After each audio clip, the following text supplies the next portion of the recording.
before, welcome back. If you're new, welcome to. My name is Tiara, and you're always welcome to come read with me.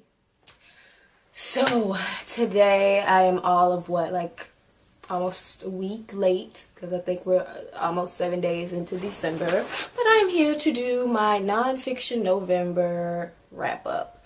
Now, I only officially finished 2 of my 4 books. I am currently reading Black Noise, and I'm in the last chapter of that book, and I plan to have it finished today. And I never even got to start on Strangers Among Us, which is okay. It's perfectly fine.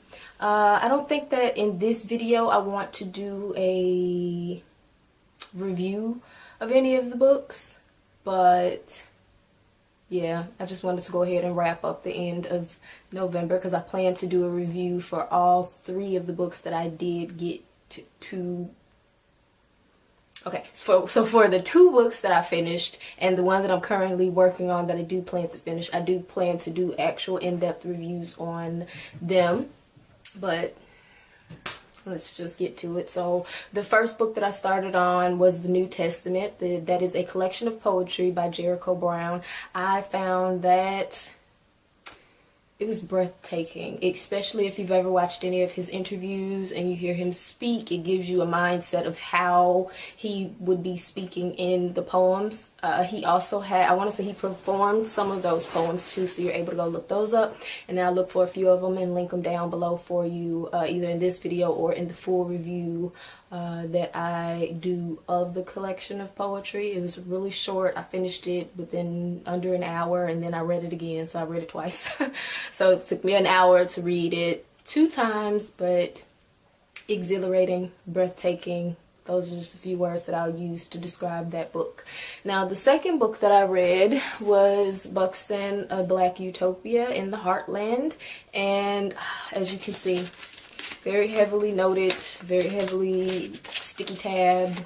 It didn't take me too long to read this book, but this book did send me on a bit of a little research tangent, pretty much, just to find as much as I could in relation to some of the things that I had heard about and some of the things that were brought up, like, you know, worker strikes, and how a lot of companies, and in particular in this one they're talking specifically about mining companies, when their Caucasian workers would go on strike, they would do a very petty thing and then go recruit African Americans from the South to come and fill those jobs, to force Caucasian strikers into submission. But that caused, of course, a racial turmoil.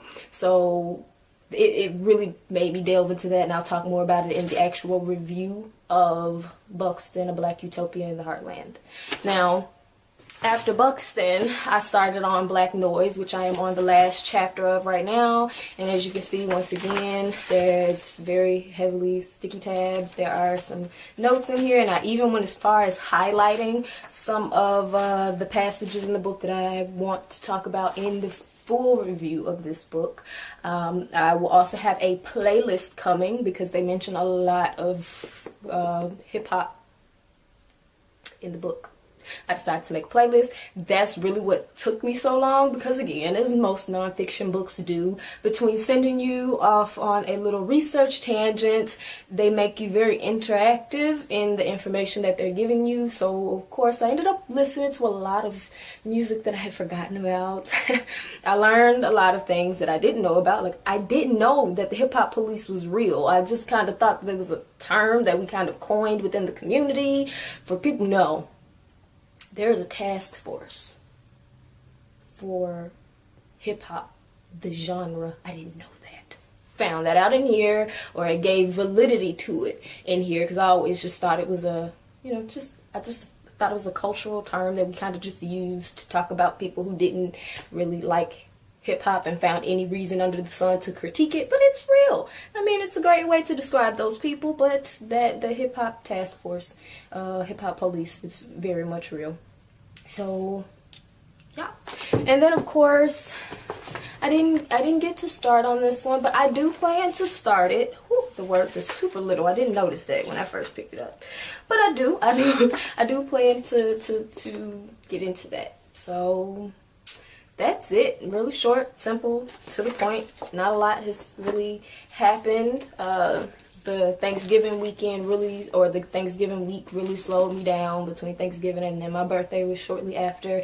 Having a lot of family out, I didn't have the time to really just dedicate to reading like I wanted to, but that's okay because we're human and I get to enjoy myself outside of books, right? Books don't have to be my only source of entertainment, right? No, I'm right. Okay.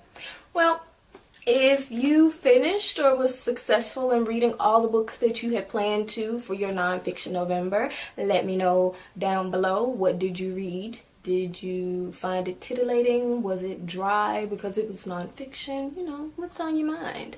If you're interested in any of these books or have any questions on the ones that I read, let me know also down below. Always interested to talk about books, of course, like most of us are. And if you like what you see and you want to see more from me, hit that subscribe button.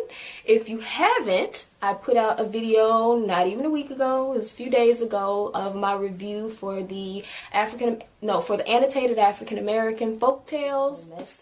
So I would appreciate it if you would go give that a gander. Tell me what you think. I put a lot of interesting things in the description bar below that video.